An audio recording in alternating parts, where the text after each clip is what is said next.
ప్రియ సోదరి సోదరులారా, మిమ్మల్ని అందరినీ కూడా మన యొక్క వారపు బైబిల్ పఠనం, ఇది దానియేలు గ్రంథం 5వ అధ్యాయం గురించి మనం అనేకమైన ఆధ్యాత్మిక సత్యాలు నేర్చుకోబోతున్నాం. దానియేలు గ్రంథం 5వ అధ్యాయంలో ఉన్న ఆధ్యాత్మిక సత్యాలు. ఈ యొక్క బైబిల్ పఠనం ద్వారా మీరు మీ కుటుంబాలు ఆధ్యాత్మికంగా బలపడుతున్నారని, అనేక మందితో ఈ యొక్క ఆధ్యాత్మిక సత్యాలు పంచుకుంటున్నారని నేను నిరీక్షిస్తున్నాను. ప్రార్థన చేసుకుని మనము ఈ యొక్క వారపు బైబిల్ పఠనంలో కొనసాగుదాం. ప్రార్థన. పరిశుద్ధ ప్రేమ గల మా తండ్రి, మీకు స్తుతులు చెల్లిస్తున్నాం ప్రభా. మీ ఉచితమైన కృప ద్వారా మరొకసారి మీ వాక్యాన్ని మేము ధ్యానించడానికి, అమూల్యమైన లోతైన మర్మాలు నేర్చుకోవటానికి మీరు ఇస్తున్న అవకాశాన్ని బట్టి మీకు స్తుతులు చెల్లిస్తున్నాం ప్రభా. ఈ కార్యక్రమాన్ని వీక్షిస్తున్న ప్రతి వ్యక్తిని, వారి కుటుంబాలని ఆయన ఆశీర్వదించండి. అనేక మంది ఎంతో భారంతో వీరు నేర్చుకుంటున్న విషయాలు ఇతరులతో పంచుకుంటున్నారు. వారి స్నేహితులతో, ఆయన వారి సంఘంతో, వారి కుటుంబంతో, వారికి తెలిసిన వారితో, దూర ప్రాంతంలో ఉన్న వారికి ఆయన ఆన్లైన్ లో కూడా షేరింగ్ చేస్తున్నారు తండ్రి. వారందరినీ కూడా ఆశీర్వదించి మీ కృపా సన్నిధి మాతో ఉంచి ఇవి నేర్చుకుని దీని ద్వారా మేము ధన్యులయ్యే కృప మాకు ఈ కడవర కాలంలో అనుగ్రహించమని యేసు ప్రభు వారి పరిశుద్ధమైన నామను బట్టి ప్రార్థిస్తున్నాను తండ్రి, ఆమేన్. ప్రియ సోదరి సోదరులారా, ఇది మనకి దానియేలు గ్రంథం 5వ అధ్యాయం. మనము కంఠత వాక్యాన్ని చదవక ముందు దానియేలు గ్రంథం 5వ అధ్యాయం గురించి కొన్ని విషయాలు మనం గమనించాలా. అదేమిటంటే, ఈ యొక్క అధ్యాయం దానియేలు గ్రంథం 5వ అధ్యాయం బబులోను యొక్క పతనం, బబులోను రాజ్యం యొక్క పతనం గురించి చెప్తుంది. ఈ అధ్యాయంలో ఉన్న విషయాలన్నీ కూడా ఒకే రోజున జరిగాయి. ఒకే రోజున. ఎప్పుడంటే ఇది 539వ సంవత్సరం, క్రీస్తు పూర్వం 539, 539 BC అక్టోబర్ నెల 12వ తారీఖున జరిగినట్లుగా చరిత్రకారులు చెప్తున్నారు. కనుక ఇవన్నీ కూడా ఒకే రోజున జరిగిన సంఘటనలు, చాలా ప్రాముఖ్యమైన సంఘటనలు. కారణం ఏంటంటే, ఈ యొక్క అధ్యాయంలో దేవుడు ముందుగానే 2వ అధ్యాయంలో తెలియచేసినట్లుగా ఆ యొక్క బంగారు శిరస్సుకు సాదృశ్యంగా ఉన్న బబులోను రాజ్యం పతనమైపోయి, ప్రభు ముందుగానే చెప్పించిన ఆ యొక్క వెండి రాజ్యం తెర మీదకి వచ్చింది. ఆ వెండి రాజ్యమే మాదీయులు, పారసీకులు, వీరిద్దరు కలిసి జాయింట్ గా చేసిన గవర్నమెంట్ ప్రభుత్వం అన్నమాట. దీన్నే సంకీర్ణ ప్రభుత్వం అంటున్నాం ఈ రోజుల్లో మన భాషలో.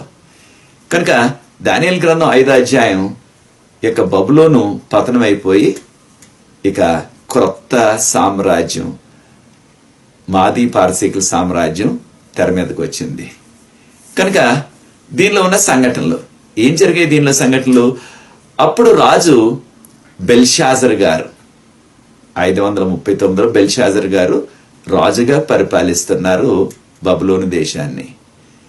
అయితే మనందరూ నేర్చుకున్న రీతిగా బబులోను పట్టణం పేరు బబులోనే, వారి సామ్రాజ్యం పేరు కూడా బబులోనే. అయితే ఈ యొక్క బబులోను పట్టణంలో ప్రాముఖ్యమైన పూజించబడే ఆ యొక్క దేవుడి పేరు మార్డుక్. ఆయన సూర్య భగవానుడు, అంటే సూర్యదేవుడు. ఈయన్నే తర్వాత కాలంలో, లేకపోతే తర్వాత తక్కిన దేశాల వారు బయలుదేవత అన్నారు, ఇంగ్లీష్లో బాల్ అంటున్నాం. కనుక ఇక్కడ ఈ యొక్క సూర్యుడు పండుగ చాలా ప్రాముఖ్యం. ఆ యొక్క పట్టణం చుట్టూ జరుగుతున్న వాస్తవం ఏమిటంటే, ఆ యొక్క మాదీయులు, పారసీకులు ఈ యొక్క బబులను ఓడించాలని సైన్యంతో వచ్చేశారు. ఆ సైన్యానికి అధిపతి కోరేష్ రాజు గారు, వారి యొక్క అంకుల్ గారైన, వారి యొక్క మేనమామ గారైన దర్యావేష్ గారు, వీరిద్దరు కలిసి వారి యొక్క సైన్యాల్ని సమకూర్చుకొని ఒకే సైన్యంలాగా వారు ఏర్పడి వచ్చి బబులోనును ఓడించాలన్నది వారి యొక్క పథకం. అయితే బబులోనును ఓడించాలంటే అంత తేలిగ్గా అయ్యే పని కాదు. దీనివలన చుట్టూ కూడా బలమైన కోట కూడా ఉంది. ఎంత కోట కూడా గత కార్యక్రమంలో నేర్చుకున్నాం మనం. 300 అడుగులు ఎత్తేకంగా 80 అడుగులు వెడల్పు, ఇదంతా కూడా ఇటుకతో కట్టారు. మరి అంత ఎత్తి ఎవరు ఎక్కగలరు? 300 అడుగులు ఎత్తు కోట గోడని. పోనీ ఏదైనా తవ్వేసి లోనికి వెళ్దామంటే 80 అడుగులు ఏకంగా వెడల్పు. దాంతోపాటు ఆ యొక్క గోడ చుట్టూ కూడా బయట పెద్ద కందకం తవ్వించేశాడు రాజుగారు నెబుకద్నెజరు గారు ఆయన ఉన్న కాలంలో. తవ్వించేసి దాన్ని నిండా నీరు పెట్టించేసి, కాను అక్కడ పక్కనే కదా ఆ యొక్క పట్టణంలోంచి వెళ్తుంది యూఫ్రటీస్ నది, నీరంతా పెట్టించేసి ఆ యొక్క కాలువలో ఈయన మొసళ్ళు వేయించేసేసాడు. మరి మొసళ్ళుంటే ఎవరు వెళ్తారు? మొసళ్ళు ఉండి దానిలో దిగామంటే మొసలు తినేస్తుంది మనల్ని, కనుక ఏ మనిషినైనా తినేస్తుంది. కనుక ఎవరు కూడా ధైర్యం చేసి ఆ యొక్క గోడ దగ్గర వరకు కూడా ఈత కొట్టుకుంటూ వెళ్ళలేరు అసలు. తర్వాత ఈ పట్టణంలో 20 సంవత్సరాలకు సరిపడా ఆహార ధాన్యాలను నిల్వ చేసుకుంటున్నారు. అంటే 20 సంవత్సరాలకు సరిపడా గోదాముల్లో ఈ యొక్క ధాన్యం, కావలసిన పప్పు, కావలసిన పదార్థాలన్నీ, ఆహార పదార్థాలన్నీ కూడా నిల్వ చేసుకుని అంత వారికి సాంకేతిక సామర్థ్యం ఉంది ఆ రోజుల్లోనే. ఈ రోజుల్లో కూడా మనకి ప్రభుత్వపు గిడ్డంగులు అంటున్నారు, గోడౌన్స్. దానిలో గోధుమలు, బియ్యం, రకరకాలవి వారు నిల్వ చేసి ఉంచుతున్నారు. అయితే ఒక 2-3 సంవత్సరాల తర్వాత ఏమవుతున్నాయి? నిల్వ చేసిన బస్తాలు ఆ గోధుమలు, ఆ బియ్యం కూడా పూర్తిగా పాడైపోతున్నాయి. అంటే మానవులు తినడానికి ఉపయోగకరంగా లేకుండా పోతున్నాయి. దాన్ని ఏం చేస్తారు? ప్రభుత్వం వారు ఎవరికి చెప్పకుండా రహస్యంగా మళ్ళా ఆ యొక్క లారీలో పట్టుకెళ్ళి ఆ యొక్క సముద్రాల్లో మళ్ళీ పడేసేస్తున్నారు, లేకపోతే వాటిని కాల్చేస్తున్నారు. ఈ విధంగా ఆ రోజుల్లో 20 సంవత్సరాలకు సరిపడా ఆహార ధాన్యాలను నిల్వ చేసుకునే సత్తా బబులోనీయులకు ఉంది ఆ రోజుల్లోనే. ఇది ఎప్పుడిది? 539 సంవత్సరం క్రీస్తు పూర్వం ఏకంగా. అంటే ఇప్పటికి 2500 సంవత్సరాలకు మించి ఉంది టైము. కనుక ఇటువంటి పరిస్థితిలో వారికి ఏ లోటు లేదు, నీటికి లోటు లేదు. కాను యూఫ్రటీస్ అనేది ప్రవహిస్తుంది. వారికి పండించుకోవడానికి ఆ యొక్క ఆకుకూరలకి వాటికి లోటు లేదు. కారణం ఏంటంటే పట్టణంలోనే స్థలం ఉంది, నీరు ఉంది. కనుక 20 సంవత్సరాలు బయటికి వెళ్లకుండా, ఏ సమస్య లేకుండా వారు ఆహారం తిని హాయిగా కూర్చునే పరిస్థితి ఉంది బబులోను పట్టణవాసులకి. మరి 20 సంవత్సరాలు ఏ శత్రువైనా సరే వచ్చి వాడక్కడ వీళ్ళని ముట్టడించాలా లేకపోతే ఓడించాలని కూర్చుంటే, లేకపోతే శత్రువులతో వచ్చి అక్కడ నిలబడితే బయట గేట్ బయట 20 సంవత్సరాలు ఎవడుంటాడు? వారు యవనస్తులుగా 20 సంవత్సరాలు అప్పుడు వచ్చారనుకోండి, వారికి ఆ సైనికులకి 20 సంవత్సరాలు, అప్పుడు ఇంకొక 20 సంవత్సరాలు అక్కడ ఉండాలంటే అక్కడే 40 సంవత్సరాలు అయిపోతుంది వాడి జీవితం అంతానే. కనుక ఇటువంటి మంచి బలమైన, ఎవరు శత్రువులు ప్రవేశించలేని కోట బబులోను. అటువంటి బబులోన్ని ఓడించేయాలని వచ్చారు. ఆ యొక్క శత్రువులు బయట ఉన్నారు, మాదీయులు, పారసీకులు. కోరెష్ రాజు ఆ యొక్క నడుపుదలలో వస్తే ఈ రాజుగారు ఏం చేశారు? బబులోను పట్టణాన్ని పరిపాలిస్తున్న ఆ రాజుగారు బెల్షాజర్ గారు. అయితే ఇక వీరు పూజించే దేవుళ్ళో దేవతల్లో ఆ బెల్ అనే ఒక దేవుడి పేరు బెల్. కనుక ఈయనకి బెల్షాజర్ అని పేరు పెట్టారు. పేరు పెడితే ఈయన పరిపాలిస్తూ, ఈయన సూర్యుడు భక్తుడు, సూర్యుడు పూజించేవాడు. మనకున్న చరిత్రాధాల ప్రకారంగా ఆ రోజున బబులోను పట్టణంలో సూర్యుడి యొక్క పండగ జరుగుతుంది. సంవత్సరానికి ఒకసారి ఎంతో వైభవంగా సూర్యుడికి పండుగ జరిపేవారు. మన ప్రాంతాల్లో కూడా కొన్ని చోట్ల ఆ విధంగా రకరకాల దేవుళ్ళకి, దేవతలకి ఆ పూజ జరుపుతూ, లేదా పండగ జరుపుతూ, లేదా కొన్ని ప్రాంతాల్లో తిరణాలు అంటున్నారు, కొన్ని ప్రాంతాల్లో తీర్థాలు అంటున్నారు, రకరకాలుగా జరుపుతూ అక్కడ పూజలు చేస్తున్నారు. బబులోను కూడా అదే చేశారు. ఆ రోజున సూర్యుడి పండుగ, ఆ మారుడుకు పండుగ. ఆ పండగలో వీరికి ఏ లోటు లేదు కనుక రాజుగారు 1000 మందికి, ఎవరి ప్రాముఖ్యమైన వారికి విందు చేశాడు. ఆయన 1000 మందికి విందు చేశాడు. అంటే ప్రాముఖ్యమైన మంత్రులు, గవర్నర్లు, ఆ యొక్క సైన్యాధిపతులు, ఇక లేకపోతే పెద్ద పెద్ద పలుకుబడిన వ్యాపారస్తులు, మరి ఎవరెవరికో 1000 మందికి. దాంతో ఆయన భార్య, ఆయనకున్న ఉపపత్నులు, వారందరూ కూడా దానిలో పాల్గొన్నారు. వారందరూ కలిసి పెద్ద విందు.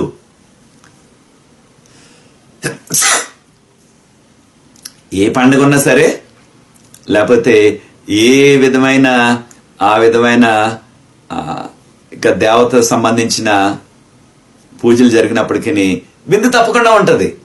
ఆ యొక్క విందులో అన్యుల విందులో ప్రాముఖ్యంగా ఏమిటి? వారు ఖచ్చితంగా విందంటే ఆ విందులో మందు కూడా ఉంటుంది. ఈ రోజుల్లో ఆ రోజులు కూడా అదే ఉంది.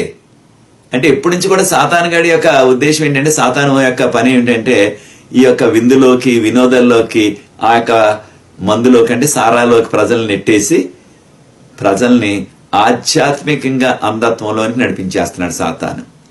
ఆధ్యాత్మిక అంధత్వం.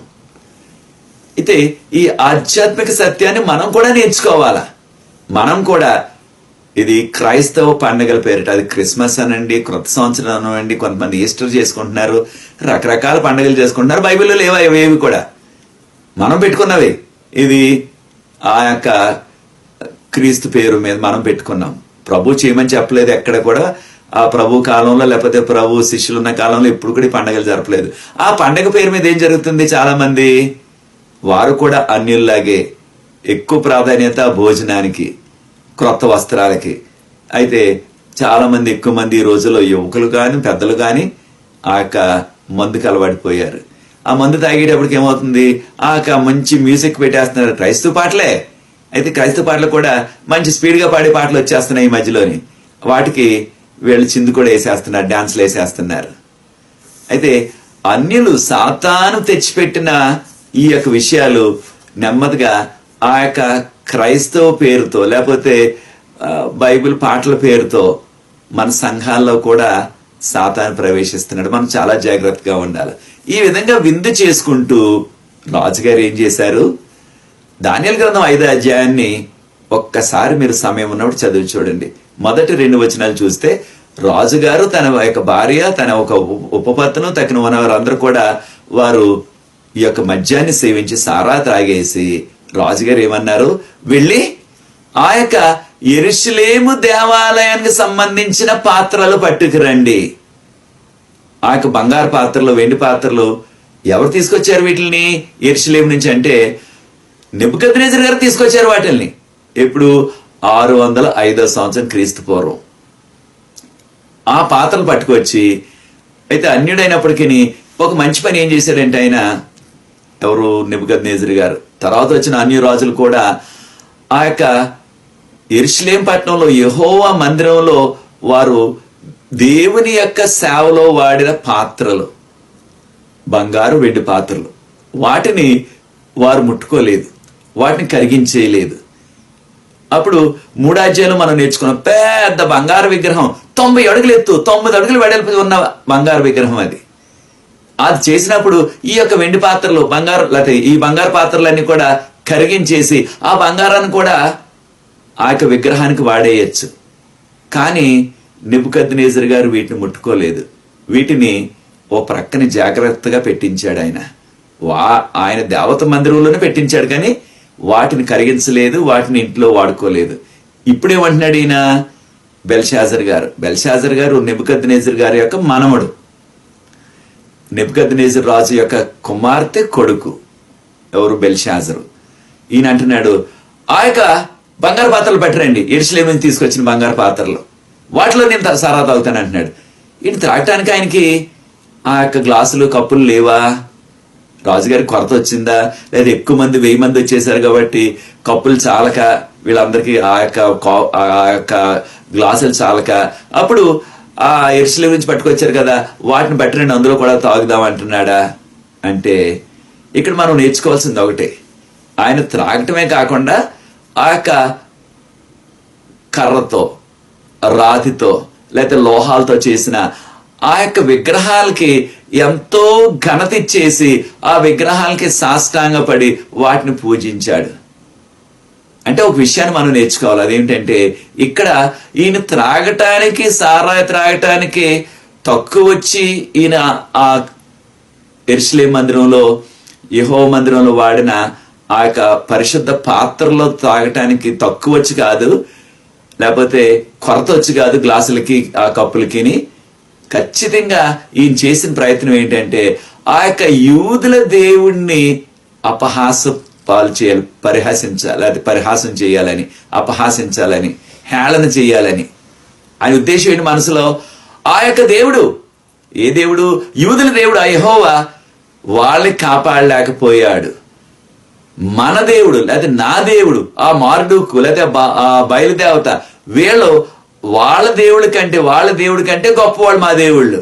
కనుకనే మా దేవుళ్ళు మాకు జయమిచ్చారు. కనుకనే మేము యెరూషలేముని ఓడించేసి కాల్చేసి ఆ యెరూషలేము మందిరంలో ఉన్న ఆ యొక్క పాత్రలన్నీ కూడా పట్టుకొచ్చేశాడు మా రాజుగారైన నెబుకద్నెజరు. ఆ రోజుల్లో ఎంతో గర్వించి దేవుణ్ణి అపహాసం చేయటానికి చేసిన ప్రయత్నం ఇది. నిజ దేవుణ్ణి అపహాసించడానికి చేసిన ప్రయత్నం. అంతేకాని త్రాగటానికి ఆ కప్పులు కొరతగా ఉన్నది కాబట్టి ఏదో కప్పులు తెచ్చుకుని తాగేశారు అంటానికి కాదు ఇది. దానిలో ఏం తాగారు? సారాయి తాగారు ఏకంగా. చూచారా? ఈ ఆధ్యాత్మిక సత్యాన్ని మనం నేర్చుకోవాలా ప్రియ దేవుని బిడ్డలారా. ఏ సందర్భంలో కూడా, ఏ విషయంలో కూడా దేవుని లేకపోతే దేవుని పరికరాలు లేకపోతే దేవుని ఆలయానికి సంబంధించిన దేనిని కూడా మనం వ్యర్థంగా వాడవద్దు. వాటిని తేలిగ్గా తీసుకోవద్దు. వాటిని నీవు ఎంత అధికారం అన్నా సరే, లేకపోతే నువ్వు అక్కడ సేవ చేస్తున్నా సరే, లేకపోతే నువ్వు అక్కడ సేవలో ఒక అధికారం అయినా సరే, నీవు ఆ మందిరానికి సంబంధించిన పరికరాలు గాని, మందిరానికి సంబంధించిన డబ్బు గాని, దేవుని ఆలయానికి సంబంధించిన ఆ యొక్క ఆస్తిని గాని దేనిని కూడా నీవు ఆశించొద్దు, దాన్ని దుర్వినియోగపరచవద్దు. అలా చేసినట్లయితే ఒక రోజున బెల్షాజర్కు ఏ విధంగా ప్రభు శిక్ష వేశారో అటువంటి శిక్ష మనకు కూడా తప్పదు. కనుక మనం జాగ్రత్తగా ఉండాలి. ఈ పాఠాన్ని మనం నేర్చుకోవాలా. ఎప్పుడైతే ఈ విధంగా చులకనగా హేళన చేయటానికి యూదుల దేవుణ్ణి ఆ పాత్రలో తీసుకొచ్చి సారాయి త్రాగాడు ఆయన, వెంటనే దేవుని కోపం రగులుకుంది. ఆ యొక్క దేవుని యొక్క హస్తం ఆ గోడ మీదకి వచ్చి రాసేసింది ఒక రాత. రాజుగారు చూస్తున్నాడు కూర్చొని. రాజుగారు ఆ లైట్ దగ్గరలోనే కూర్చున్నాడు. ఇది పేద. మరి 1000 మంది పట్టాలంటే ఎంత హాల్ ఉండాలంటారు? ఇప్పుడు మనకి పురావస్తు శాఖ వారు దీన్ని ఇంగ్లీష్లో ఆర్కియాలజీ అంటున్నారు. వీరు ఆ యొక్క బబులోను పట్టణంలో తవ్వకాలు జరిపారు. వుడ్ అని ఆయన పేరు, శాస్త్రవేత్త పేరు వుడ్. ఆయన తవ్వకాలు జరిపారు 1922 ఆ ప్రాంతంలో. తవ్వకాల్లో ఈ యొక్క పెద్ద హాలు కూడా బయటపడ్డది. ఇది ఆ బబులోను పట్టణంలో. అది ఒక 2000 సంవత్సరాలకు పైగానే, 2000 సంవత్సరాల దగ్గరగా ఈ యొక్క ధూళిలో అక్కడ ఎక్కువ, ఇది ఇరాక్ లో ఉందని చెప్పుకున్నాం కదా గత కార్యక్రమాల్లో. ఇరాక్ ముఖ్య పట్టణం అయినా లేకపోతే రాజధాని అయిన బాగ్దాద్కి 60 మైళ్ళ దూరంలో ఉంది ఈ యొక్క బబులోను శిథిలాలు దొరికాయి. అయితే అది దొరికే వరకు కూడా ఇది లేదిక. బబులోన్ అన్నది ఏదో బైబిల్లో చెప్తున్నారు, ఇదేదో కట్టుకథ లాంటిది, బబులోన్ అనే పట్టణం ఎక్కడ లేదు లోకంలో అని ఎంతో మంది విమర్శించేవారు. కారణం ఆ బబులోన్ ప్రాంతం అంతా కూడా ధూళితో, ఎందుకంటే అక్కడ ఎక్కువ ఇసుక తుఫాన్లు వస్తాయి. తుఫాన్ వచ్చిందంటే, బలమైన గాలి వచ్చిందంటే ఇసుక లేచిపోతుంది అనమాట. అదంతా ఇసుక ప్రాంతం కదా, ఎడారి ప్రాంతం. ఆ ప్రాంతం అంతా కూడా ఇసుకతో కమ్మేసి ఇక్కడ ఏమీ కూడా కనిపించలేదు. అయితే తవ్వకాలలో తవ్వినప్పుడు దానిలో ఈ యొక్క బబులోను గోడలు బయటపడ్డాయి, బబులోను బిల్డింగ్లు బయటపడ్డాయి. దాంతో పాటు ఈ హాలు కూడా పెద్ద హాలు, అంటే గోడలన్నీ కూడా ఇరిగిపోయి దాదాపు పునాది దగ్గరికి వరకు గోడలు విరిగిపోయి ఉన్నాయి. కానీ ఆ పెద్ద హాల్ ఇంకా అలాగే మిగిలి ఉంది. ఆ హాల్ నమూనా అంటే ఆ యొక్క ఫౌండేషన్ వరకు, లేకపోతే ఆ పునాదులు కొంచెం పైకి వరకు, ఒక మోకాళ్ళ లోతు లేకపోతే ఒక మోకాళ్ళ ఎత్తు వరకు ఉన్న గోడలు చుట్టూ ఉన్నాయి. ఎంతదంటే ఈ యొక్క హాలు 174 అడుగులు పొడవు, 174 feet లాంగ్, 174 అడుగులు పొడవున్న హాలు, 56 అడుగులు వెడల్పు. అంటే ఇంత పెద్ద హాల్లో 1000 మంది సునాయాసంగా పట్టేస్తారు. 1000 మంది కూర్చోవాలా, మళ్ళీ వాళ్ళు భోజనం చేయాలి టేబుల్ మీద. అంత పెద్ద హాల్ అది. అది కూడా దొరికేసింది. ఆ గోడ మీదకి వచ్చి దేవుని యొక్క హస్తం రాసింది. రాజుగారు చూశారు. రాజుగారు ఎక్కడ కూర్చున్నారు? లైట్ దగ్గర కూర్చున్నారని చెప్పబడ్డది. దానియేలు గ్రంథం 5:3 వచనాలు చదివి చూడండి. లైట్ దగ్గరగా కూర్చున్నాడు ఆయన. అంటే ఈ హాల్ అంతటికే సరిపడా లైటింగ్ పెట్టేశారు. మరి ఆ రోజుల్లో కరెంట్ లేదు కదా, ఎలక్ట్రిసిటీ లేదు, యొక్క విద్యుత్ శక్తి లేదు మనకి, ఎవరికీ లేదు ఆ రోజుల్లో. అంటే దానికి సరిపడా లైట్ కావాలంటే చాలా పెద్ద లైట్ ఉండాల. అది నూనె దీపాలు. అయితే మనకి ఉన్న చరిత్ర చెప్పేది ఏంటంటే, ఇక్కడ వీరు ఈ యొక్క జరుపుచున్న విందులో రాత్రి వేళ కదా జరుగుతుంది విందు, కనుక లైట్ కావాలి. కనుక వీరు వాడిన లైట్ ఏంటంటే ఎక్కడదంటే ఆ యొక్క యెహోవా మందిరంలో వాడే ఆ యొక్క 7 సువర్ణ దీపాల స్తంభం, 7 సువర్ణ దీపాలు కూడా ఒక బంగారు స్తంభం మీద వారు చేయించారు. అది మందిరంలో నుంచి, యెహోవా మందిరంలో నుంచి తెచ్చేశారు నెబుకద్నెజర్ రాజు గారు. ఆయన ఎప్పుడు వాడలేదు ఇలాంటి విషయాలకి. ఈయన వాడిస్తున్నాడు ఇప్పుడు, ఆయన మనవడైన బెల్షాజర్ గారు. ఆ లైట్ వెలిగించేశారు, 7 దీపాలు ఏకంగా నూనె వేసి వెలిగించేశారు. హాల్ అంతటికి కూడా సరిపడే లైట్ వచ్చేస్తుంది. దగ్గరలో కూర్చున్నాడు అంటే చక్కగా ఇప్పుడు ఏదో ఆ చీకటిలో కూర్చున్నాడు, ఏం రాస్తున్నాడు కనపడలేదు, ఏమో జరుగుతుందో కనపడలేదు అంటానికి లేదు. లైట్ కి దగ్గరలో కూర్చున్నాడు, ఆ లైట్ గోడ మీద పడుతుంది, ఆ హాల్ అంతా పడుతుంది, ఆ లైట్ అంతా హాల్ అంతా ఉంది. ఆ గోడ మీద హస్తం వచ్చి రాస్తుంది. ఎప్పుడైతే హస్తాన్ని చూచాడో ఈయనకి వణుకు మొదలు పెట్టింది, వణుకుడు వచ్చేసింది. ఏకంగా శరీరం అంతా కూడా ఊగిపోతుంది, వణుకు వచ్చేసింది ఆయనకి. దీన్ని ఇంగ్లీష్ లో మనం షివరింగ్ అంటున్నాం. అప్పుడు వెంటనే రాజుగారు శాసనం చేసేసారు, లేకపోతే రాజుగారు ఒక ఆజ్ఞ ఇచ్చేశారు. ఆ యొక్క జ్ఞానులందరూ కూడా తీసుకురండి బబులోను జ్ఞానులు అన్నారు. ఆ జ్ఞానులందరూ కూడా తీసుకొచ్చారు. కాసేపట్లో వాళ్ళందరూ వచ్చారు. ఎవరి జ్ఞానులు? వీరందరూ బబులోనీయులు, ఆయన భాష వారే, వారి యొక్క తెగవారే, అంటే ఆయన ట్రైబే, వీళ్ళందరూ కూడా ఆయన కులమే. అప్పుడు రాజుగారు అంటున్నారు, మీలో ఎవరైనా సరే చూడండి, ఆ గోడ మీద రాత ఏదో రాశారు అక్కడ, ఆ గోడ మీద ఉన్న రాతను మీరు చదివి దాని అర్థం నాకు చెప్పగలిగినట్లయితే మీకు 3 విషయాలు చేస్తాను. ఒకటి, మీకు ఊదా రంగు వస్త్రం ఇస్తాను. పర్పుల్ డ్రెస్ అంటున్నాం ఇంగ్లీష్ లో, పర్పుల్ కలర్. దీన్ని మనం ఊదా రంగు లేకపోతే వంగపువ్వు రంగు అంటున్నాం మనం సామాన్య భాషలో చెప్పుకుంటే, వంగపువ్వు రంగు. అటువంటి వస్త్రం ఇస్తాను. ఎవరు వేసుకున్నారు అటువంటి వస్త్రాన్ని? ఎవరు వేసుకునేవారు? రాజులు వేసుకునేవారు అంతే, ఇంకెవరు వేసుకునేవారు కదా ఆ రోజుల్లో. రాజ కుటుంబస్తులే వేసుకోగలరు. అంత ఖరీదైన వస్త్రం ఆ యొక్క పర్పుల్ కలర్, ఆ యొక్క ఊదా రంగు. దాంతోపాటు నీకు ఆ యొక్క బంగారు గొలుసుని పెడతాను. బంగారు గొలుసు అంటే అది ఎంతో ఒక ఉన్నతమైన ఎవరికైనా సరే సన్మానానికి గుర్తు అనమాట. ఎవరు ఎక్కువ గౌరవం ఎవరికైనా దక్కిందంటే వారికి బంగారు గొలుసు వేశారు ఆ రోజుల్లో. యోసేపు కూడా అదే చేశారు. ఆ రోజుల్లో ఉన్న ఫరో రాజు గారు యోసేపు కూడా బంగారు గొలుసు వేశారు. ఎప్పుడైతే రాజుగారు ఆయన్ని ప్రధానమంత్రిగా చేశారో బంగారు గొలుసు వేయించినట్లుగా ఆదికాండం 41 అధ్యాయం 42వ వచనం. ఆదికాండం 41 అధ్యాయం 42వ వచనం. Genesis chapter 41 verse 42. కనుక రాజుగారు అన్నారు, నీకు బంగారు గొలుసు వేయిస్తాను. మొదటిది నీకు ఆ యొక్క పర్పుల్ కలర్ ఆ డ్రెస్ ఇస్తాను. రెండోది బంగారు గొలుసు వేయిస్తాను. మూడోది నేను 3వ రాజుగా పెడతానన్నారు. 3వ రాజుగా పెడతానన్నారు. ఇది అది చదివితే. అయితే ఈ యొక్క జ్ఞానులందరూ ఏమన్నారు? అది చూసి రాజుగారు మేము చదవలేమన్నారు, మాకు తెలియదు ఇది అన్నారు. దీనివల్ల అన్నారంటే మరి వాళ్ళ సొంత భాషే కదా ఇది, ఏదో కొత్త భాష కాదు, పరలోకం భాష ఏమి కాదు, సొంత భాష అరామిక్ భాషలోనే రాశారు. అది దేవుని యొక్క హస్తం వచ్చి అరామిక్ భాషలోనే రాయించారు దాన్ని. అయితే మరి వాళ్ళ సొంత భాషే కదా, దాన్ని వివరించలేకపోయినప్పటికీ, దాని భావం ఏంటో పూర్తిగా వాళ్ళకి మీనింగ్ తెలియకపోయినప్పటికీ వారు చదవచ్చు కదా. మెనీ టెకెల్ ఓపార్సన్, ఇది రాజుగారు దీని యొక్క అని చదవచ్చు కదా.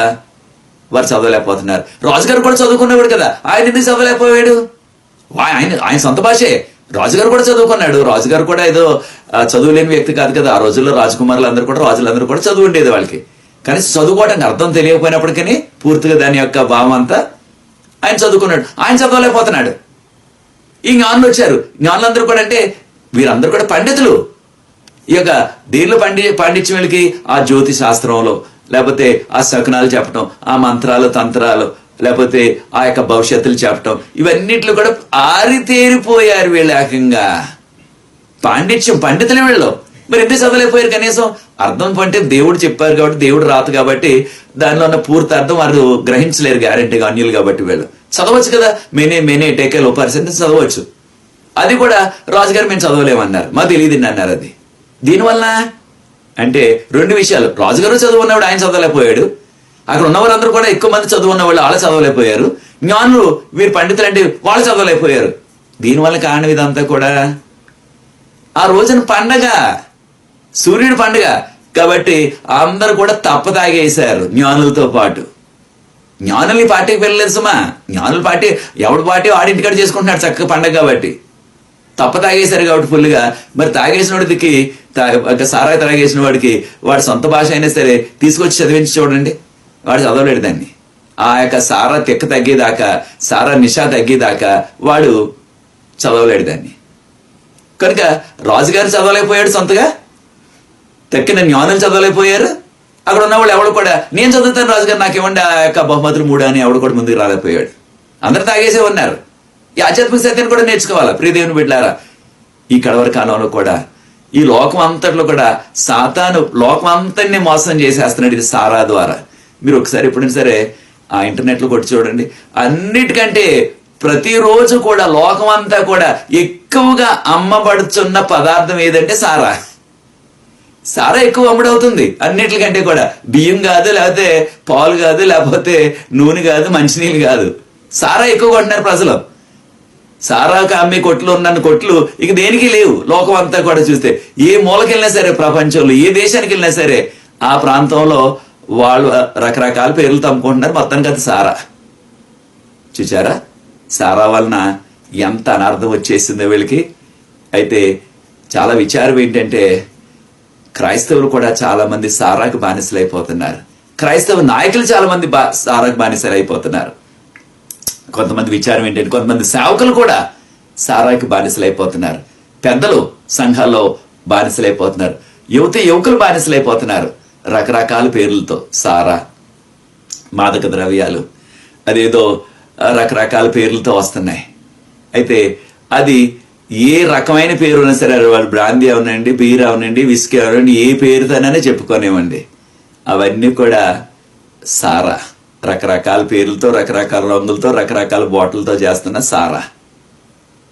అయితే కొన్ని ఖరీదైనవి, కాస్త కొన్ని చౌకైనవి. అది నాటు సారైనా నీటి సారైనా ఏదైనా సారాయే. దానివలన చాలా మంది వారి యొక్క జీవితాలు మన యొక్క భాషలో సామెత ఉంది, సారా ఇల్లు ఒళ్ళు కూడా గొల్ల చేసేస్తుందంట. అంటే తాగితే మన ఒళ్ళంతా పాడైపోతుందండి, మన శరీరం అంతా నాశనం అయిపోతుంది. అయితే తాగుబోతులు యొక్క ఇల్లు చూడండి, ఎంత ధనం ఉన్నా సరే కొంత కాలంలోనే వాడుకున్న ధనం అంతా కూడా అయిపోతుంది సారా వలన. ఇల్లు ఒళ్ళు కూడా గొల్ల అయిపోతుంది. కనుక దాని దగ్గరికి వెళ్ళకూడదు మనం. కనుకనే ప్రభు మనకు రాయించారు. 1 కొరింథీయులు 6వ అధ్యాయం 10వ వచనంలో చూసినట్లయితే, 1 Corinthians chapter 6 verse 9, త్రాగుబోతులు దేవుని రాజ్యానికి వారసులు గారు. దానికి దగ్గరికి వెళ్ళకూడదు మనం. ఈ బెల్షాజర్ రాజు గారు ఈ విధంగా సారాయి త్రాగేయటం వలన దానిలోనూ దేవుని యొక్క పరిశుద్ధ పాత్రలో తాగేశాడు ఏకంగా. దేవుని యొక్క శిక్ష వచ్చి పడ్డదానికి దేవుడు ఆ రాత రాసేశారు. వీళ్ళు ఎవరు చదవలేకపోయారు. చదవలేకపోతే చాలా గందరగోళం అయిపోతుంది. ఇది ఈ యొక్క పార్టీ జరుగుతున్న హాల్లో ఏం జరిగిపోతుంది. రాజుగారు ఏమో వణుకొచ్చేసి ఆయన ఒక్క మోకాలు ఇంకో మోకాలు కొట్టుకునేలాగా, అంటే దడొచ్చేస్తుంది ఆయనకి ఏకంగా శరీరం అంతా కూడా. ఆయన చూసిన వారందరూ కూడా ఇక ఆందోళన పడిపోతున్నారు, రకరకాలుగా కేకలు వేసుకుంటున్నారు. ఏం జరుగుతుందో తెలియట్లేదు. ఇదంతా జరుగుతుంటే ఆ యొక్క హాల్ ప్రక్కనే రాజుగారి యొక్క రాజభవనం. ఆ రాజభవనంలో ఉన్న ఆ యొక్క రాజమాత, ఆ వృద్ధురాలు ఆవిడ లోనకొచ్చింది. లోనకొచ్చి, రాజా నువ్వు చిరకాలం జీవించు అని ఆశీర్వదించింది. రాజుని ఎవరు కూడా అదే రీతిగా ప్రతివారు ఆ విధంగానే చిరకాలం జీవించని సంబోధించేవారు రాజు దగ్గరికి వచ్చిన వారందరూ కూడా. అప్పుడు తనన్నది ఆ యొక్క రాజమాత, ఆవిడ కొంతమంది బైబిల్ పండితులు అనేది ఆ యొక్క నెబుకద్నెజర్ రాజు గారి భార్య, అంటే బెల్షాజర్ గారి అమ్మమ్మ అని చాలా మంది అంటున్నారు. కొంతమంది ఏమో ఒకవేళ బెల్షాజర్ గారి తల్లి అయి ఉంటుంది అని కొంతమంది అంటున్నారు. మనకి ఈ ఇద్దరులో ఎవరన్నది మనకి పూర్తిగా మనకి ప్రూఫ్ లేదు, కానీ గ్యారంటీగా వాళ్ళ అమ్మమ్మ అయినా ఉండాలా, లేకపోతే వాళ్ళ అమ్మాయినే ఉండాలా. కానీ ఎక్కువ మంది అమ్మమ్మ అంటున్నారు. నెబుకద్నెజర్ గారి భార్య. ఆవిడ లోనికి వచ్చి అన్నది, రాజా మీ దేశంలో, మన దేశంలో ఒక వ్యక్తి ఉన్నాడు, ఆయన పేరు బెల్టెషాజర్, బబులోని పేరు. ఆయన్ని దానియేలు అంటున్నాం మనం. ఆయనలో పరిశుద్ధ, అంటే దేవుళ్ళ యొక్క ఆత్మ ఉన్నది.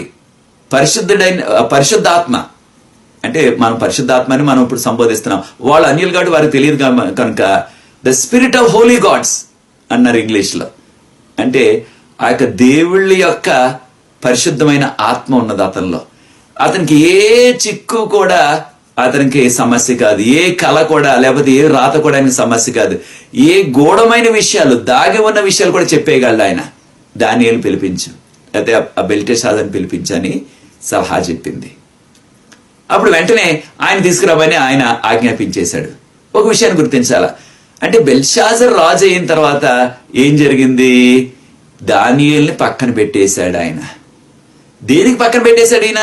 అంతవరకు నెబుకద్నెజరు కాలంలో జ్ఞానులందరికీ అధిపతి ఆయన.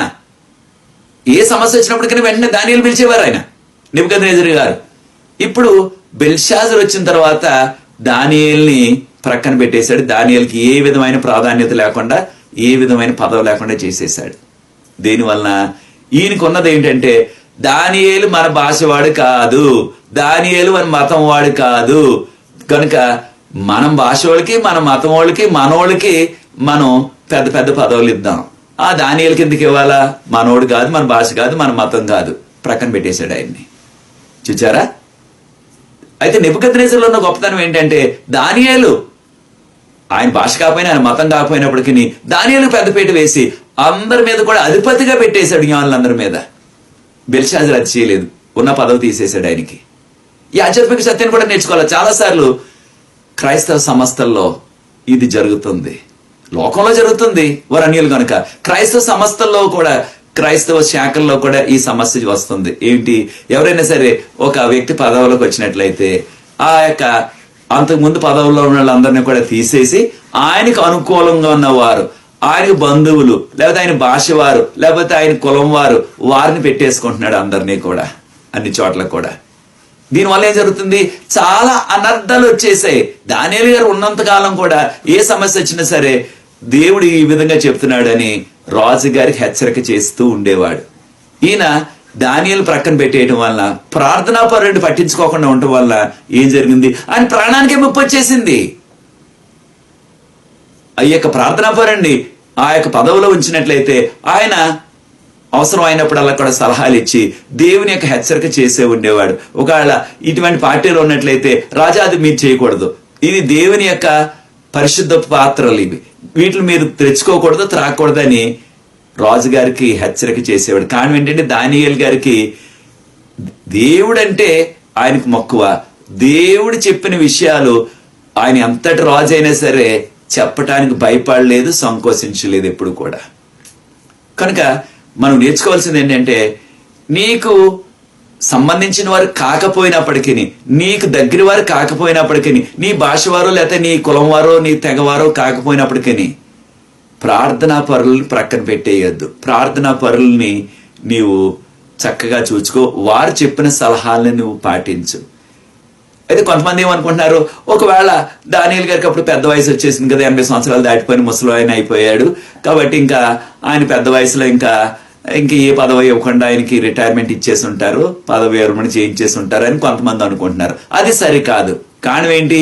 ఈ సంఘటన తర్వాత మరలా కనీసం లేదంటే ఒక 6-7 సంవత్సరాలు దానియేలు గారు ప్రధానమంత్రిగా చేశారు ఏకంగా. తర్వాత వచ్చిన మాదీయులు పారసీకుల రాజ్యంలో ప్రధానమంత్రి చేశారు. కనుక దానియేలు పెద్దవాడైపోయి ఏదో మతిమరుపు వచ్చేసి సరిగా చూపు కనపడక, సరిగా వినపడక, ఆ పెద్ద వయసు వల్ల ఇలా జరిగింది, అందుకని పదవులు లేకుండా పక్కన ఆయనకు విశ్రాంతి ఇచ్చేశారు, రిటైర్మెంట్ ఇచ్చేశారు అనుకోవచ్చు సుమా. మనం కేవలం ఈయన్ని మన భాష వాడు కాదు, మన మతం వాడు కాదని పక్కన పెట్టేశాడు ఆయన. పక్కన పెట్టేయటం వల్ల ఏం జరిగింది? ప్రాణాలమే పోయింది రాజుగారికి. మనము ఆ తప్పిదం చేయొద్దు.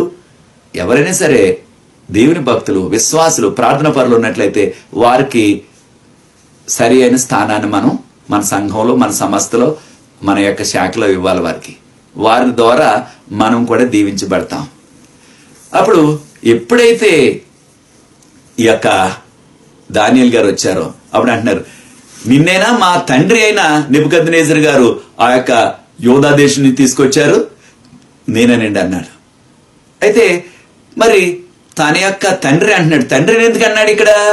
నెబుకద్నెజరు గారు ఆయనకు తాత, కానీ తండ్రి అని సంబోధిస్తున్నాడు. కారణం ఏంటంటే, పూర్వకాలంలో ఎవరైనా సరే ఒక గొప్ప రాజు లేకపోతే గొప్ప వ్యక్తి ఉన్నట్లయితే వారి వంశంలో తర్వాత కాలంలో ఆ మనవడు గాని ముదు మనవడు గాని ఎవరైనా ఆయన గొప్పవాడైనట్లయితే ఎప్పుడు కూడా ఏమని పోల్చేవారంటే వరుసగా తాత అయినప్పటికీ, నిజానికి తాత అయినప్పటికీ ఆయన్ని తండ్రి అని, ఈయన కుమారుడని సంబోధించేవారు.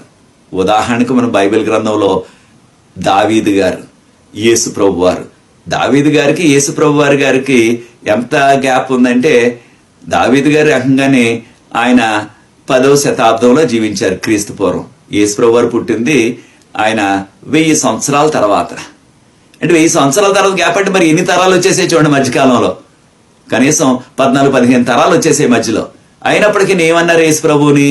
దావీదు కుమారుడు అన్నారు. దావీదు యొక్క మనవడు అనలేదు, దావీదు కుమారుడు అన్నారు. దేనివలన? దావీదు ఎంత గొప్ప రాజు, ఆయనకంటే కూడా ఈయన గొప్ప రాజు కాబోతున్నాడు ఆయన. అలాగే బెల్షాజర్ మనవడు, నిజానికి బెల్షాజర్ కూడా గొప్ప రాజే కనుక ఆ యొక్క నెబుకద్నెజరు యొక్క కుమారుడని సంబోధించారు. అప్పుడు ఈయనేమన్నారు?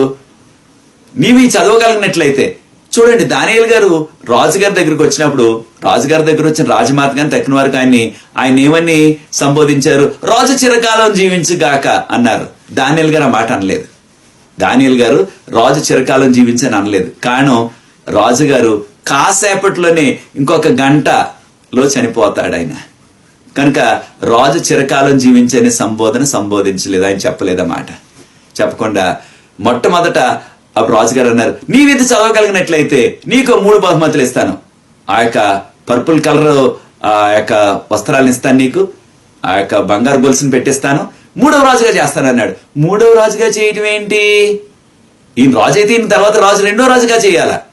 కనుక జరిగిన చారిత్రక వాస్తవం ఏమిటంటే, నెబుకద్నెజరు గారు చనిపోయిన తర్వాత నెబుకద్నెజరు గారి యొక్క కుమారులు ఉన్నారు 2. ఒక ఆయన పేరు ఎముల్ మార్డుకు. ఆయన కొంతకాలం రాజు అయ్యాడు వెంటనే. అయితే ఆయన కొద్ది కాలంలోనే చనిపోయాడు. తర్వాత వారి యొక్క సహోదరుడు పరిపాలించాడు. ఆయన కూడా ఎక్కువ కాలం జీవించలేదు, ఆయన కూడా చనిపోయాడు. అప్పుడు ఇక రాజ్యాన్ని పాలించడానికి ఎవరు కుమారులు లేరు నెబుకద్నెజరు గారికి. నెబుకద్నెజరు గారు చనిపోయారు. 2 కుమారులు కూడా త్వరగానే కొద్ది కాలంలోనే చనిపోయారు వాళ్ళు. ఆ విషయాలు కావాలంటే నెబుకద్నెజరు యొక్క చరిత్ర ఆన్లైన్లో చదవండి. వారి కొడుకు కుమారుల గురించి మనకి సమయం లేదు కాబట్టి ఇవన్నీ వివరించలేకపోతున్నాం మనం. అప్పుడు ఎవరికి ఇవ్వాలంటే, మరి నెబుకద్నెజరు గారు కుమార్తె ఉన్నది. కుమార్తెకు పెళ్లి అయిపోయింది, పిల్లలు ఆవిడికి. అయితే ఆ రోజుల్లో స్త్రీలు పాలన చేసేవారు కాదు. కనుక ఏం జరిగింది? ఆ యొక్క నెబుకద్నెజరు గారి కుమార్తె యొక్క భర్త అంటే అల్లుడు, నెబుకద్నెజరు అల్లుడు గారికి ఈ యొక్క పదవి దక్కింది. ఇది బబులోను సామ్రాజ్యం అంతటిని కూడా పరిపాలించడానికి. ఆయన పేరు నెబోపోలేజర్.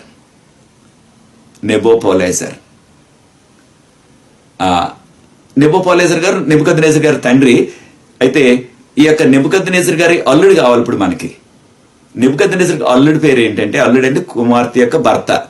ఆయన బబులోనియుడు కాదు. ఆయన యొక్క మనకి ఇప్పుడు అంటున్నాం గల్ఫ్ అంటున్నాం, ఆ యొక్క గల్ఫ్ ప్రాంతానికి చెందినవాడు ఆయన.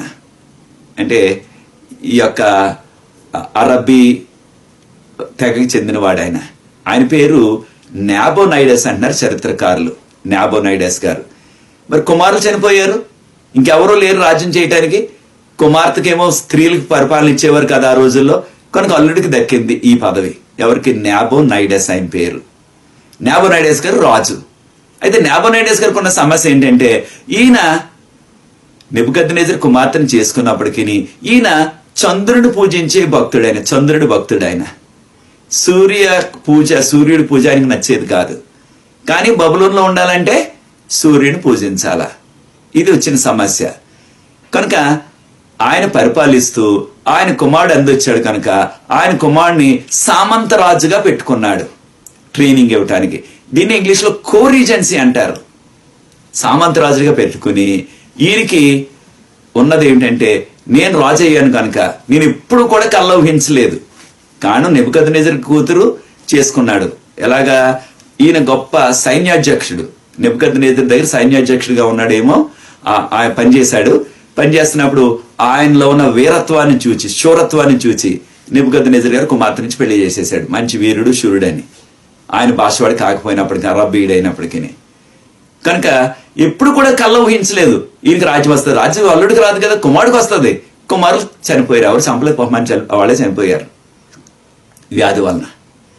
కనుక జరిగింది ఏమిటంటే ఈయనకి రాజ్యం వచ్చిందంటే ఆయన ఉద్దేశం ఏంటంటే, నా దేవుడు నాకు ఈ రాజ్యం ఇచ్చాడని ఆయన పూజించే చంద్రుడు, ఆయనకి పెద్ద ఆలయం కట్టించాలని వాళ్ళ ఊరు వెళ్ళిపోయాడు. ఈ రోజుల్లో మనం సౌదీ అరేబియా అంటున్నాం దాన్ని.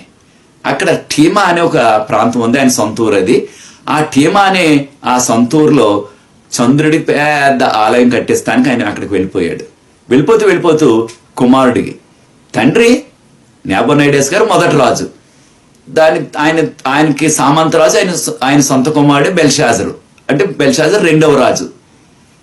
కనుక ఆయన తండ్రి లేడు. ఇప్పుడు తండ్రి ఏమో అక్కడికి వెళ్ళిపోయాడు ఆలయం కట్టించడానికి, కానీ పేరుకి మాత్రం ఆయనే అసలైన రాజు.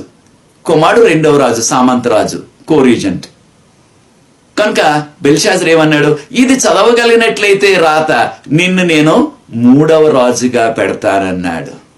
చూచారా, ఈ చరిత్ర తెలిస్తే గానీ దీనిలో ఉన్న ఈ మర్మం మనకు తెలియదు. 3వ రాజు అన్నాడు, లేకపోతే 2వ రాజు పెడతానన్నా. 2వ రాజు పెడతాను, ఆయన 2వ రాజు కనుక నిన్ను 3వ రాజుగా పెడతానన్నాడు. థర్డ్ కింగ్ అని నేను చేస్తానన్నాడు. అప్పుడు దానియేల్ గారు అన్నారు, రాజా నీ బహుమతులు నీ దగ్గర ఉంచుకుని నాకు అక్కర్లేదన్నాడు ఆయన. కానివేంటి 20 గంటలు చనిపోతాడని ఆ రాత చూసినట్టు తెలిసిపోయింది ఆయనకి. కనుక నీ బహుమతులు నాకు అక్కర్లేదన్నాడు అనేసి నేను చదువుతున్నానని చదవక ముందు ఆయనలో ఉన్న లోపమంతా కూడా ఎత్తి చెప్పాడు. అందరి ముందు కూడా, ఎంతమంది ఉన్నారు అలా చెప్తే బాగోదు, ఈయన రాజుగారి కోపం వచ్చిందంటే నా ప్రాణం పోతుంది. ఆయన రాజుగారు అన్నాడు, ఈ తలనరికి ఏంటంటే తలనరికేస్తారు కాబట్టి నాకు ఎందుకు వచ్చింది, ఆ రాత ఏదో చదివి చెప్పేద్దాం అనుకోలేదు. రాజా నువ్వు చేసింది పొరపాటు, దేవుని యొక్క పరిశుద్ధ పాత్రలు నువ్వు త్రాగావు, అది చేయకూడదు. నువ్వెంతో గర్వించావు. మీ యొక్క తండ్రి అంటే నెబుకద్నెజరు తాత, నిజానికి మీ తండ్రి కూడా నెబుకద్నెజరు కూడా ఎంతో గర్వించాడు. గర్వించడం బట్టి ఏం చేశాడు ఆయన, దేవుడు గడ్డి తినిపించాడు ఆయన చేత. నీకు తెలుసు కదా విషయం, వాళ్ళ తాత గడ్డి మేస్తున్నప్పుడు ఒక మృగంలాగా, ఒక జంతువులాగా. అప్పటికి బెల్షాజరు కనీసం ఒక 8, 9 లేదా 10 సంవత్సరాల వయసున్న కుర్రోడు, బాలుడు. మరి ఎవరికైనా సరే ఒక 8, 9 లేదా 10 సంవత్సరాల వయసు ఉన్నట్లయితే ఖచ్చితంగా మన తాత ఎలా ఉన్నాడు, మన మామ ఎలా ఉన్నది, మన అమ్మమ్మ ఎలా ఉంది, నాన్నమ్మ ఎలా ఉన్నాడు, విషయాలు ఏముంటాయి వాళ్ళకి. ఈయన నీకు ఇవన్నీ కూడా తెలుసు, మీ తాత గడ్డి తిన్నాడని, లేదా మీ నెబుకద్నెజరు గడ్డి తిన్నాడని, అయినప్పటికీ నువ్వు గర్వించావు అని జరిగిన విషయం జ్ఞాపకం చేసి అప్పుడు నెబుకద్నెజరు బెల్షాజర్ గారికి ఆ గోడ మీద ఉన్న రాతను చదివి వినిపించాడు. ఎవరు, దానియేల్ గారు. రాజా ఇది దీని మీద ఉన్న రాత, మెనీ టెకెల్ ఉపార్సన్ అని రాసింది రాజా. దీని అర్థం ఏంటంటే, మెనీ అంటే నీవు లెక్కించబడ్డావు. మెనీ అంటే లెక్కించడం, కౌంటింగ్ అన్నమాట. తర్వాత టెకెల్ అంటే నీవు తూయబడ్డావు, తక్కిళ్ళు తూయబడ్డావు. మూడవది, ఆ యొక్క తక్కిళ్ళు దేవుడు చూశాడు నిన్ను, ఆ తక్కిళ్ళు నువ్వు తేలిపోయావు, దేవుని యొక్క తూకంలో నువ్వు తేలిపోయావు. మూడవది ఉపార్సన్, నీ యొక్క రాజ్యం నీ దగ్గర నుంచి తీసివేయబడి మాదీయులకి పారసీకులకి ఇచ్చేశాడు దేవుడు అని అర్థం చెప్పారు. అర్థం చెప్పేటప్పటికి రాజుగారికి కోపం రావాలి కదా, నా రాజ్యం పోవటం ఏంటి, కనుక ఈయన శిక్ష వేసేయండి, జైల్లో వేసేయండి, లేకపోతే ఈయన చంపేయండి అని అనలేదు. అయితే మాట అన్నాడు కనుక వెంటనే ఆ ఊదారంగ వస్త్రం పెట్టరండి, బంగారు గొలుసు పెట్టరండి, ఈయన పెట్టండి అన్నాడు. దానియేల్ గారు నాకు అక్కర్లేదన్నాడు ఆయన. అయినా సరే రాజుగారు ఆజ్ఞాపించాడు తీసుకురామని. ఈనాటి నుంచి ఈయన 3వ రాజు అన్నాడు. 3వ రాజు అన్నాడు. అయితే దానివల్ల ఉపయోగం ఏముంది, దానియేల్ గారు వెంటనే అక్కడి నుంచి వెళ్ళిపోయారు. అంటే అర్థం చెప్పేశారు, వెళ్ళిపోయారు.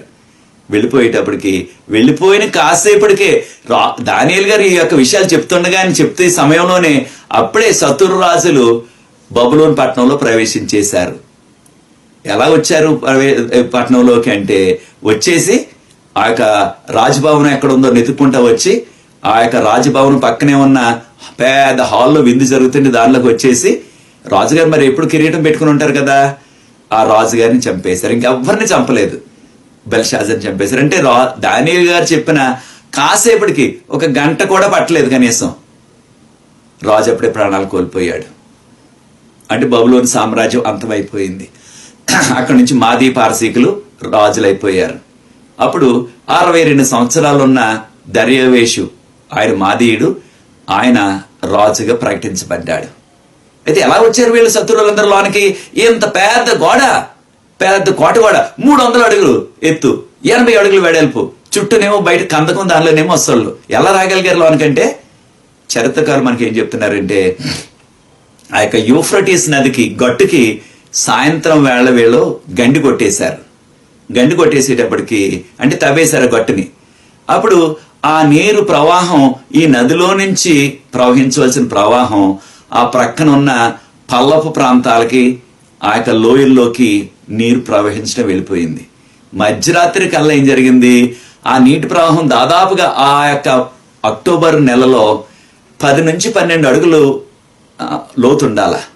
అలాంటిది మధ్యరాత్రికి, ఎందుకంటే నీరంతా కూడా ప్రక్కకి వెళ్ళిపోతుంది పల్లవ ప్రాంతానికి.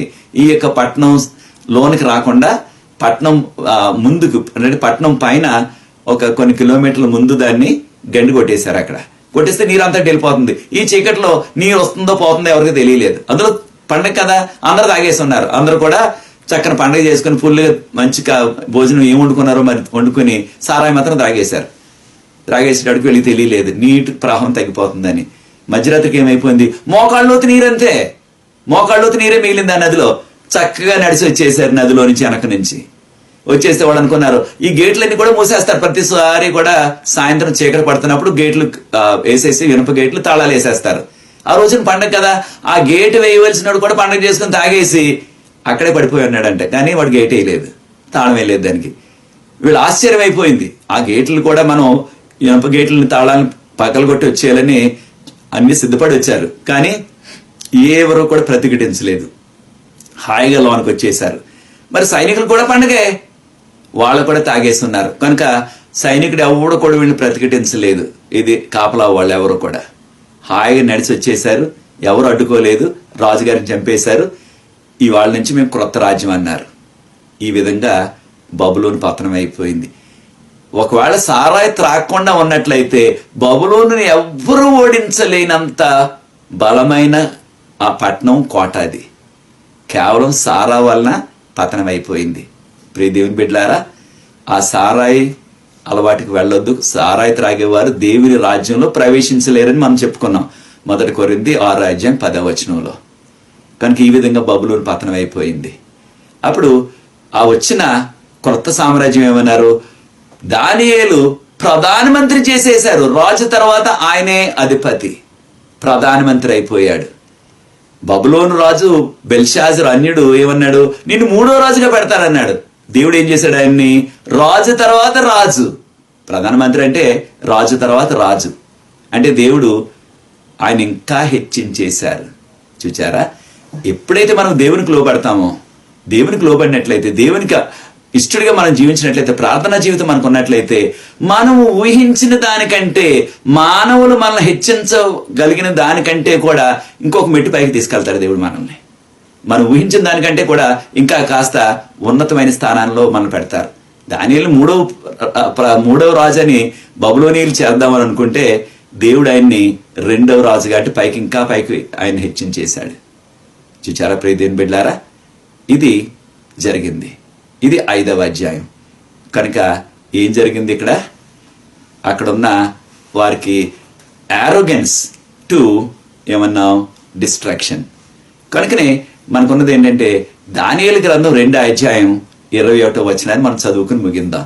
ఎవరైనా వచ్చిన వారు దీన్ని చదవాలి. ఇది మనకున్న ఆ యొక్క కంఠత వాక్యం, లేకపోయినట్లయితే ఇది మూల వాక్యం. ఎవరు చదువుతారు దీన్ని? దానియేలు గ్రంథం 2:21. ఆయన కాలములను సమయములను మార్చువాడై ఉండి రాజులను త్రోసివేయుచు నియమించుచు ఉన్నవాడును. వివేకులకు వివేకమును జ్ఞానులకు జ్ఞానమును అనుగ్రహించువాడునై ఉన్నాడు. చూడండి, దేవుడు ఏం చేస్తున్నారంటే రాజుల్ని పెట్టేవారు, అయితే రాజులు అక్రమంగా అన్యాయంగా కొనసాగుతుంటే ఆ రాజరికం నుంచి తొలగించి ఇంకొక రాజుని పెట్టేవారు ఆయన. రాజుల్ని కాదు, అధిపతుల్ని, లేకపోతే ప్రెసిడెంట్ల్ని, లేకపోయినట్లయితే ఆ యొక్క ఏ విధమైన రకరకాల పేర్లతో పదవులు ఉన్నాయి ఈ రోజుల్లో. ఏ పదవిలోనైనా సరే దేవుడు నీకు అవకాశం ఇచ్చారు. అవకాశం ఇచ్చిన దానిలో నీవు ఆయనకు లోబడి భయపడి ఆయన యొక్క ఆజ్ఞల ప్రకారంగా పాలన చేయకపోయినట్లయితే అది చిన్న బాధ్యత అయినా పెద్ద బాధ్యత అయినా, చిన్న పాఠశాల అయినా పెద్ద పాఠశాల అయినా, చిన్న సంఘం అయినా పెద్ద సంఘం అయినా, చిన్న ఆర్గనైజేషన్ అయినా పెద్దదైనా, ఏనైనా సరే నమ్మకంగా చేయకపోయినట్లయితే బెల్షాజర్ను తొలగించేశాడు దేవుడు. అటువంటి అక్రమాలు అన్యాయాల్లో మనం కూరుకుపోతే మనల్ని కూడా తొలగించేస్తారు. అయితే నాశనం అయిపోయాడు. అయితే నీతిగా విశ్వాసంగా దేవునికి లోబడి ఆజ్ఞల ప్రకారంగా జీవించిన దానియేలు బానిసగా తీసుకొచ్చారు ఆయన్ని. ఎక్కడికి? బబులోనికి. ప్రధానమంత్రి చేసేశాడు దేవుడు. చూచారా? దేవునికి లోబడటం వల్ల ఎంతటి మనకి మేలు కలిగిందో, ఎంతటి ఆ యొక్క ఉన్నతమైన ఆ పదవి వచ్చింది ఆయనకి. కనుక దేవుడు నిన్ను కూడా దీవించడానికి ఆయన సిద్ధంగా ఉన్నాడు. ప్రియ సోదరి సోదరుల, మనం అందరం కూడా దేవునికి లోబడి ఆ యొక్క బబులోను గతించిపోయింది. దేవుడు చెప్పినట్లుగానే ఖచ్చితంగా ఆ యొక్క బంగారంతో పోల్చబడిన బబులోను సామ్రాజ్యం వెళ్ళిపోయి ఆ యొక్క వెండితో పోల్చబడిన మాదీయుల పారసీకుల రాజ్యం వచ్చింది. అంటే దేవుడు చెప్పింది ఖచ్చితంగా జరుగుతుంది. అలాగే ప్రభు అన్నది లోక రాజ్యాలన్నీ కూడా అంతమైపోతాయి. రెండవ రాకడ వస్తుంది, ప్రభు వారు వస్తారు. ఆయన నమ్మిన వారందరినీ పరలోకం తీసుకెళ్తారు. దేవుని వాక్యంలో ఏమైతే చెప్పారో అవన్నీ కూడా అక్షరాలా జరుగుతున్నాయి. కనుక బైబిల్ గ్రంథం నిజమైంది, దేవుని గ్రంథం. ప్రభువుని నమ్ముకుని మనం ఆయన వాక్య ప్రకారంగా జీవించినట్లయితే ప్రభు త్వరలో వస్తున్నారు, రెండోసారి మన పరలోకం తీసుకెళ్తారు. అది మన నిర్ణయం అయినట్లయితే. చూడండి, ఈ యొక్క అవిధేయత వలన నాశనం తెచ్చుకున్నారు. వాళ్ళు నాశనం తెచ్చుకున్నారు. కనుక ఈ యొక్క అవిధేయత అయితే గర్వం మనలో ఉండటానికి వీలు లేదు. ఎప్పుడైతే అటువంటి మనకి గర్వం మనలో ఉంటుందో, అటువంటి మనకి దేవునికి విరుద్ధమైన జీవితాలు మనలో ఉంటున్నావో అది నాశనానికి నడిపిస్తుంది. దేవునికి లోబడినట్లయితే అది మనల్ని హెచ్చిస్తుంది, దీవెనకరంగా మనల్ని చేస్తుంది, మనకి జయంకరంగా మనం ఉండగలం. అటువంటి కృప ఎవరైతే కావాలని కోరుకుంటున్నారో నాతో ఏకీవించినట్లయితే ప్రార్థిస్తాను మీ కొరకు. పరిశుద్ధ ప్రేమగల మా తండ్రి, మీకు స్తుతులు చెల్లిస్తున్నాను ప్రభువా. ఈ యొక్క సమయంలో నీ వాక్యాన్ని వింటున్న మమ్మల్ని అందరినీ ఆశీర్వదించి మేము ఆ యొక్క బెల్షాజరు వలె ప్రభువా ఆయన మీకు విరుద్ధమైన జీవితాలు జీవించకుండా, గర్వం గల జీవితం జీవించకుండా మీకు లోబడి ఆయన మీ ఆజ్ఞలకు లోబడి మీ బిడ్డలుగా దానియేలు వలె ఆయన మేము తగ్గింపు జీవితాన్ని కలిగి ఉండి ఆయన మీ ద్వారా అత్యధికమైన దీవెనలు పొందుచు ఈ లోకంలో మీరు రెండోసారి త్వరలో వస్తున్నారు. మీ రాజ్యంలో మేము యుగయుగాలు ఉండే ధన్యత దయచేయమని ఆశీర్వదించమని యేసు ప్రభువు వారి పరిశుద్ధమైన నామమును బట్టి ప్రార్థిస్తున్నాను తండ్రి, ఆమేన్. ప్రియ సోదరి సోదరులారా, మీకు తెలిసిన వారందరికీ ఈ యొక్క విషయాలు పరిచయం చేయండి, వారితో మీరు పంచుకోండి. ఎంతోమంది ఆన్లైన్లో షేరింగ్ చేస్తున్నారు. ప్రభు మేము ప్రత్యేకంగా దీవించగాక.